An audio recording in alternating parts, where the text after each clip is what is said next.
রাসূল আকরাম সাল্লাল্লাহু আলাইহি সাল্লাম বলেছেন, কেউ যদি চায় যে তার রিজিক বৃদ্ধি হোক, সে যদি চায় যে আমার রিজিক বৃদ্ধি হোক বা আমি ধনী হয়ে যাই, তাহলে রাসূল আকরাম সাল্লাল্লাহু আলাইহি সাল্লাম আমাদেরকে সুন্দর একটা হাদিস এবং দোয়া শিক্ষা দিয়েছেন।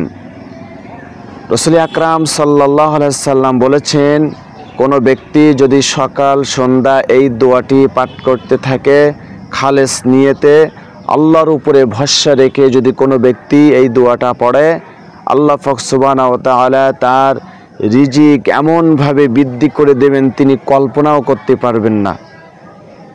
রিজিক আল্লাহ পাক সুবহানাহু ওয়া তাআলা রিজিকের মালিক মহান রব্বুল আলামিন।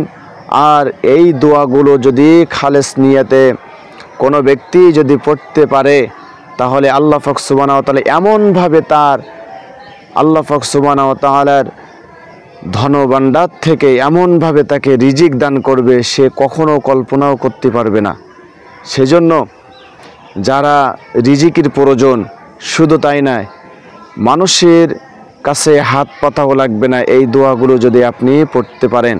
রাসূল আকরাম সাল্লাল্লাহু আলাইহি সাল্লাম হাদিস শরীফে বলছেন যে কোনো ব্যক্তি যদি সকাল সন্ধ্যা এই দোয়াটা যদি পাঠ করে, আল্লাহ পাক সুবহানাহু ওয়া তাআলা তার মানুষের মুখাপেক্ষিত দূরের কথা এমনভাবে আল্লাহ পাক সুবহানাহু ওয়া তাআলা রিজিক বৃদ্ধি করবেন যে তিনি কখনো কল্পনাও করতে পারেননি।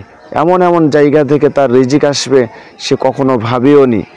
সেজন্য আল্লাহর উপরে ভরসা রেখে কোনো ব্যক্তি যদি এই দোয়া পাঠ করে সকাল সন্ধ্যা, আল্লাহ পাক সুবহানাহু ওয়া তাআলা তার রিজিক বৃদ্ধি করে দেবেন। দোয়াটি হলো এই, রাসূল আকরাম সাল্লাল্লাহু আলাইহি সাল্লাম বলছেন, আল্লাহুম্মা আকফিনি বিহালালিকা আন হারামিকা ওয়া আগনিনি বিফদলিকা আম্মান সিওয়াকা। অবশ্যই ভিডিওটি মানুষের কাছে পৌঁছে দেবেন।